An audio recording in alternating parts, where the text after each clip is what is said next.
Welcome to the Functional Medicine Radio Show with your host, Dr. Carri Drzyzga, known internationally as the Functional Medicine Doc. Dr. Carri is committed to helping patients find the root cause of their health problems and fixing the cause with natural treatments so they can feel normal again. Dr. Carri is the founder of Functional Medicine Ontario and is the author of the hit book, Reclaim Your Energy and Feel Normal Again. Please welcome your host, Dr. Carri Drzyzga. Hello everybody, and welcome to the Functional Medicine Radio Show, the only internet radio show dedicated to giving you real solutions to improve your health. Not only are they real solutions, but they're natural solutions as well, because as you know, the one and only true wealth you have is your health. I'm your host, Dr. Carri Drzyzga, the Functional Medicine Doc, and I'm committed to helping you find the root cause of your health problem, fix the cause with natural treatments so you can feel normal again and live your life to the fullest. Now today's topic is going to be all about inflammation. I'm so very excited about today's show because my special guests are Dr. Stephen Lewis and Janet Lewis. Let me tell you a little bit about them. Dr. Stephen Lewis and Janet have a long history of helping people achieve their maximum potential. Dr. Lewis stays current on the latest research pertaining to nutritional supplements and optimal health. Janet is a certified natural health consultant with a unique perspective on alternative and complementary nutrition from studying with numerous national leading alternative health experts. Paramount in their education was their trip to China while studying with traditional Chinese medicine doctors. Dr. Lewis and Janet know the importance of proper nutrition in the healing process and maintenance of the human body. They incorporate the latest medical research into the decisions made while helping people with their nutritional decisions. After seeing a growing public need, they teamed up with Doctors Nutrition to offer extremely low-cost blood work to determine the most appropriate nutritional products that are only available through a doctor's office. Dr. Stephen Lewis and Janet, thank you so much for being my special guests today on this episode of the Functional Medicine Radio Show. Thank you for having us. It's good to be here. So first off, can you tell us a little bit about your trip to China and how that was so impactful?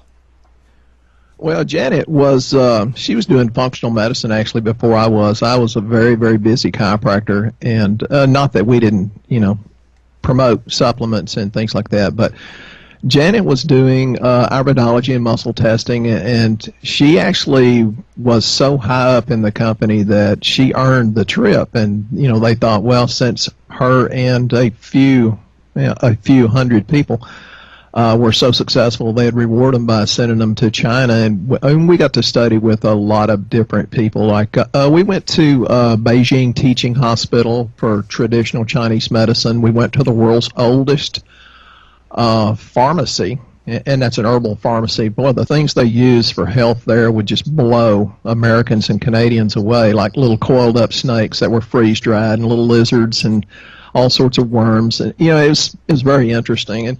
And we took several different courses by different traditional Chinese medical doctors, and learned a lot too, because their traditional Chinese medicine's pretty good since they've been practicing for at least 5,000 years. They've learned a lot of things that gave us a different perspective.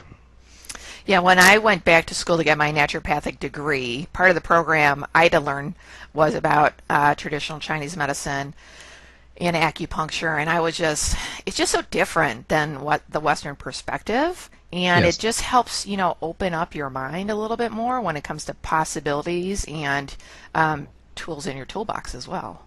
Right.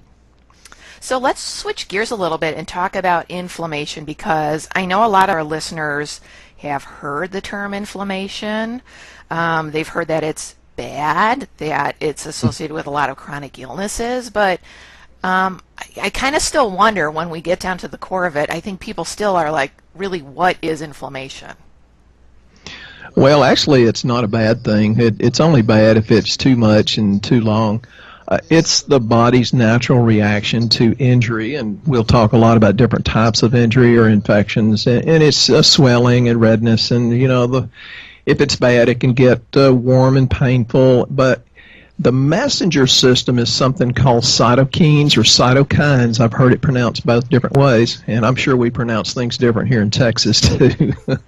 That can trigger inflammation, and I've seen people on really, really good diets that had foods in the good diet that actually produced chronic inflammation. But the cytokines are messengers that kind of stimulate the immune system, and sometimes they get overstimulated, because I know in my practice and possibly in yours, I've noticed a great increase in autoimmune diseases. Oh yeah, absolutely. In fact, I had Dr. Tom O'Brien on my podcast back in January, and that's all we spoke about was the huge increase right now in autoimmune disease, and how basically like the current medical model that just doesn't address it properly. So, okay, going back to cytokines. I say cytokines here. You say cytokines. Tomato, Right. tomato, right? So as you were Right. saying, these are chemical messengers within the body that promote or trigger inflammation. Correct. And so where do these cytokines come from? Can you give us some examples of what causes the cytokines to be released? Well, I like to boil things down to make it simple, and most of these things are really not simple, but I like to put it in a way that the average listener could really understand it. In my opinion, there's two major things that we need to deal with. Number one is toxins in the environment, which I can go on and on and on about that, the research that says that's true. Number two, our terrible food supply, genetically modified organisms. Jan and I have done several different podcasts just on GMOs and how that's causing inflammation, not just in the test subjects, whether it's rats or pigs, but they've done human studies that say the GMOs and sometimes the non-GMO foods can create an inflammatory reaction. So you have to clean the body up of the toxins as well as feed it food that's nutrient rich, which is not that easy to come by sometimes. So can we talk a little bit more about GMO foods, because that's actually a subject that I haven't done any podcasts on. So if we could touch on that a little bit more. I think people know GMO foods are probably bad for them, despite what the government is telling us. But then they're kind of like, well, oh my God, isn't everything GMO now? Like, what would I eat? Well, there's a lot more GMOs than most people realize, even in our fruits and vegetables. But for the most part, I would advise people to get away from grain. And I've had this slightly heated discussion on another huge podcast. People say genetically modified wheat does not exist.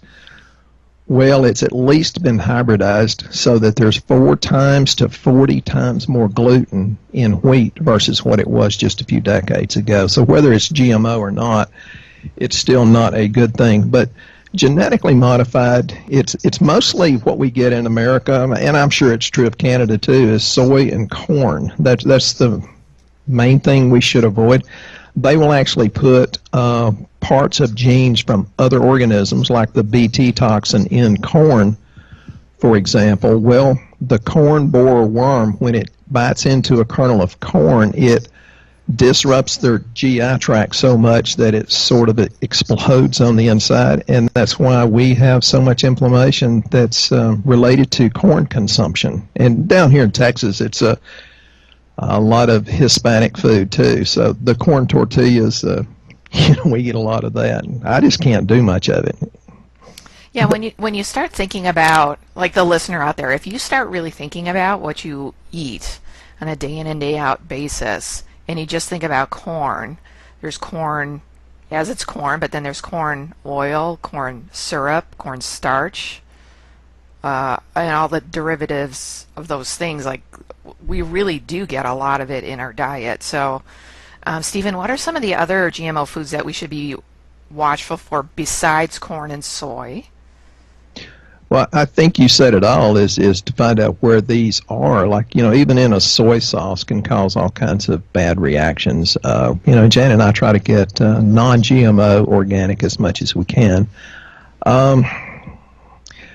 One of the best studies, well, now let me back up. It's, you've heard of glyphosate or glyphosate.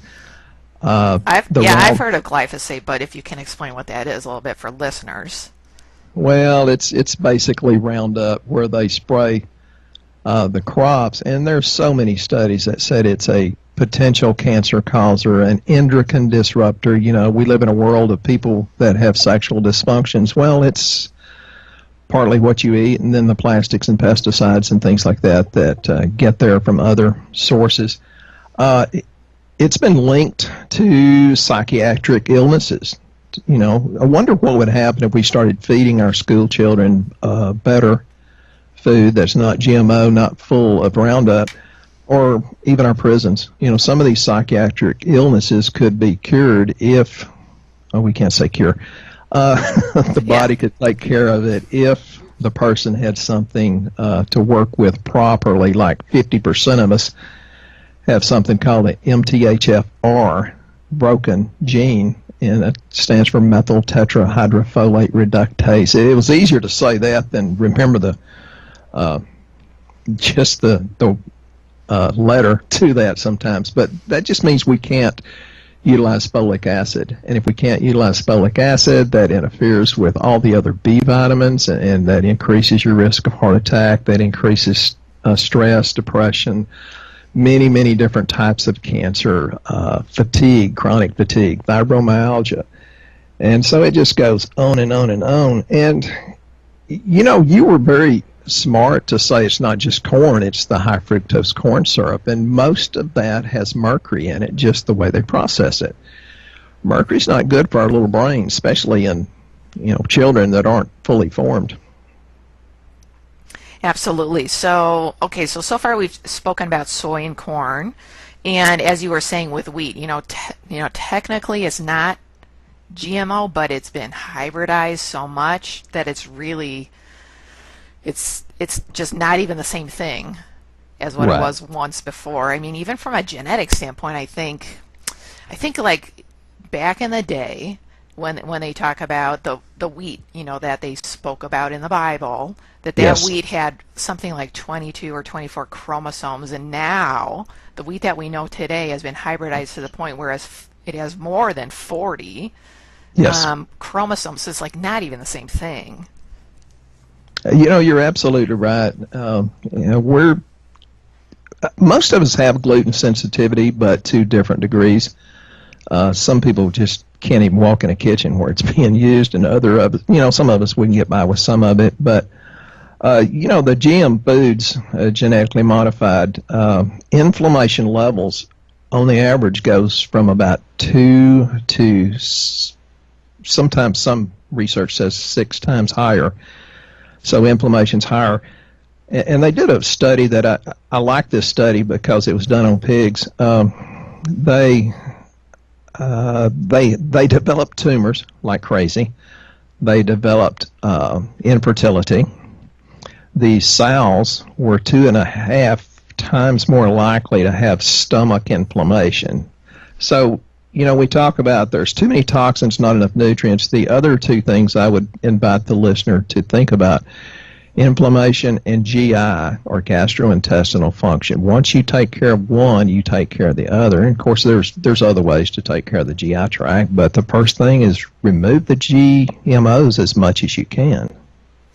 So I know the labeling laws for GMO foods in Canada is different than the United States. So why don't you talk about the labels for the United States for our listeners there on how they can spot something that's non-GMO? You know, I think it's funny that the organic farmers now have the burden and the cost to have their crops tested and labeled. It should be, I think, the other way around. So we're gradually changing the consciousness of the world, which I think is a good thing. And now there are grocery stores that have their organic sections that are getting a little bit larger. And, you know, our town's about 85,000 people, so it's not just huge. We just got a grocery store that's non-GMO, totally organic, and those are popping up more and more. And I think just make sure, you know, there are different ones, labels like sustainably farmed, you know, that's a good one. But, you know, just try to shop that little corner of the store and put more fruits and vegetables and the grass-fed meats and the pasture-raised chickens. You'll notice a difference in the way you feel if you just do that. But I think it's very necessary and appropriate to always supplement, because I treat organic farmers in at least 10 different states here, and they say, well, I eat organic, but I feel so much better when I supplement. And that's because, excuse me, in the organic food, you don't really know if it's 1 part per million molybdenum or manganese or 16,000 parts per million. So even in organic, there can be such a wide variety of how much of the minerals and vitamins that are in these foods. So for our listeners out there in North America, I know specifically in the U.S., to look for non-GMO foods, if you see the label on the product that says, USDA certified organic, that Right. automatically means it is also non-GMO. Right. But that's my understanding of it. yeah, that's my understanding too. But in Canada, it's not that easy to see. So in Canada, a label can say it's organic, but it can still be GMO. So in Canada, we get a lot of products that come up through the U.S. So again, we can look for that USDA certified organic stamp, and then we know that's non-GMO. Other than that, you have to look for specifically a stamp that says non-GMO.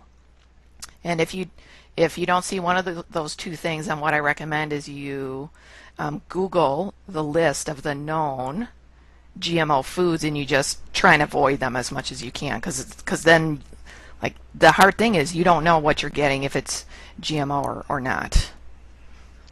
That's good advice, and I just tell people, we can't do it perfectly, but we want to do it as effectively as we can. And so many times, some people don't want to put the work into it, and I say, well, you have to go for digestive enzymes and probiotics. I'm a big promoter of that, because once you let the probiotics do the work in your GI tract, a lot of these so-called allergies can go away. And there's a system to do that. They call it the 4R or 8R, depending on what list you read. Number 1, remove toxins, the organisms, and the harmful foods.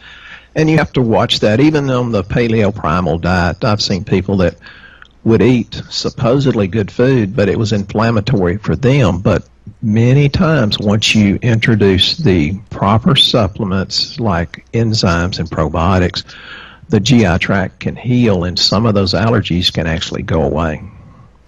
And then what are some other ways for us to start reducing inflammation?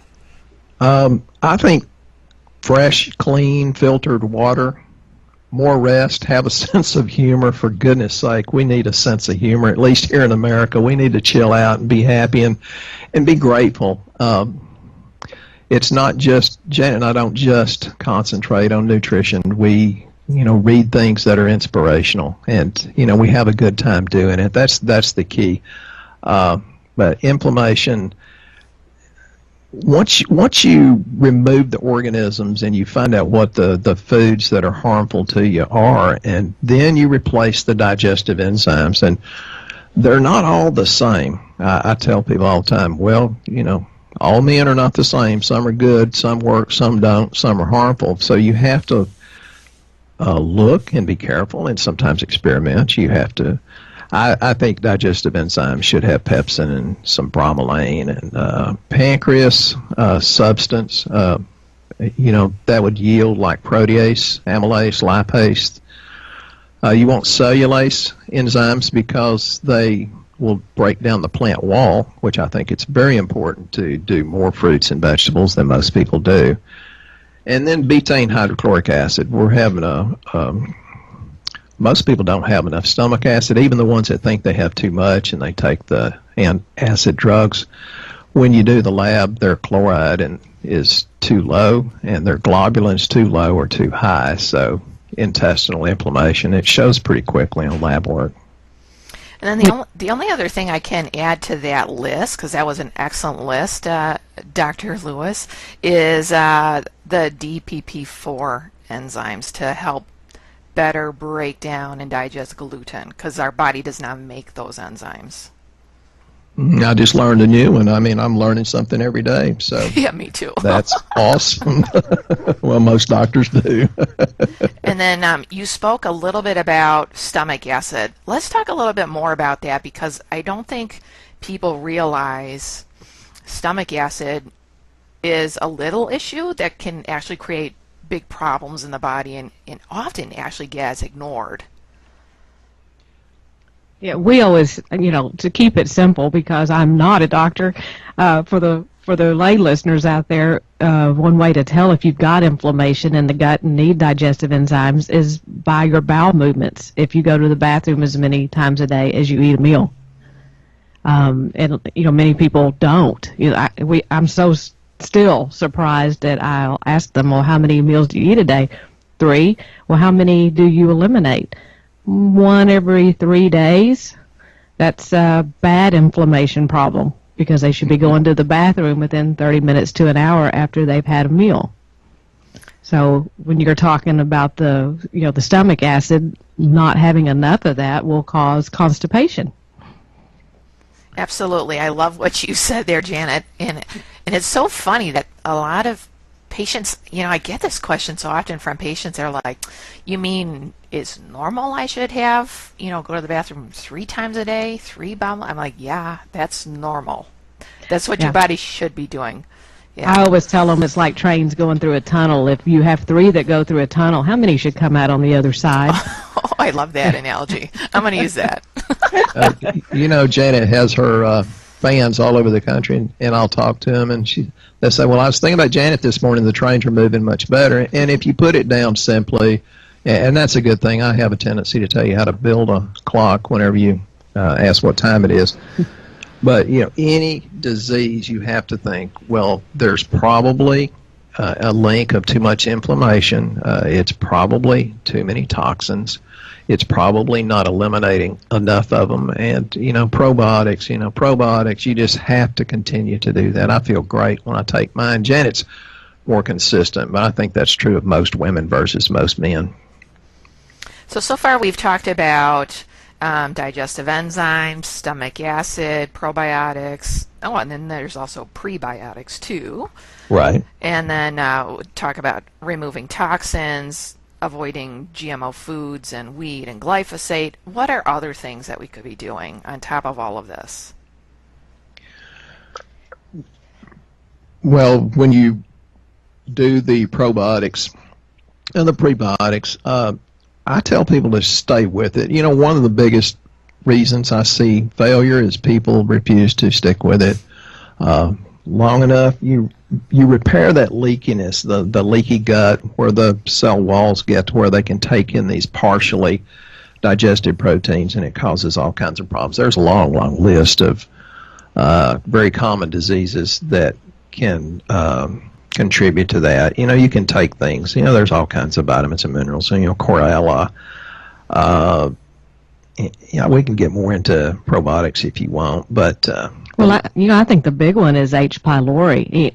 We see so much H. pylori now because of inflammation in the gut, and a lot of people, get drugs for that, or they're getting drugged for something. I don't think they know they have H. pylori, but it seems to be a very bad gut problem in the U.S. I don't know about it in Canada.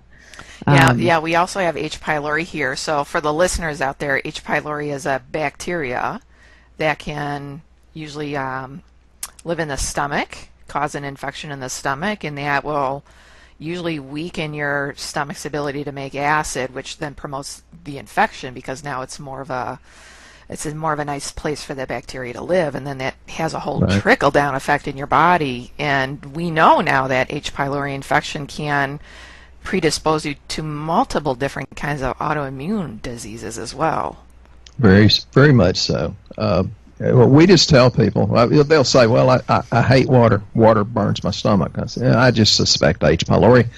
And I'll say, go drink some tea, whether it's green tea or black tea. If that calms it down, it's the tannins in the tea that calms down H. pylori. And we say, well, you take this, and this, follow it up with massive amounts of probiotics. And there are so many different types of probiotics. But, yeah, we're treating people that, whether it's they lower stomach acid, or whether they've the H. pylori, or whether the person did it with Nexium, Prilosec, that type thing.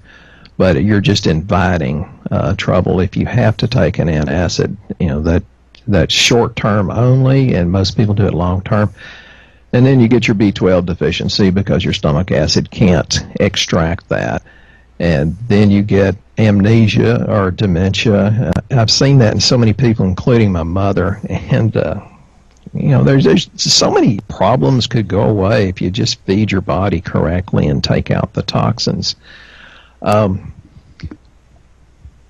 I had this conversation this morning with a guy who says, well, I'm just getting old. I say, you're not old, you're my age. And the problem is we have a food industry and a chemical industry that will tell us that small amounts of what they're putting in there is harmful. Well, that may be true, but they forget to tell you that you have, like different detoxification pathways that have to be turned on.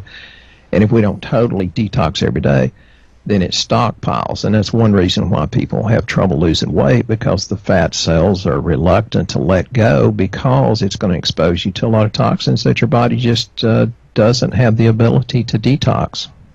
That's right. I often find with patients that a big part of trying to get the body to, as you said, release the weight, release the fat, is right.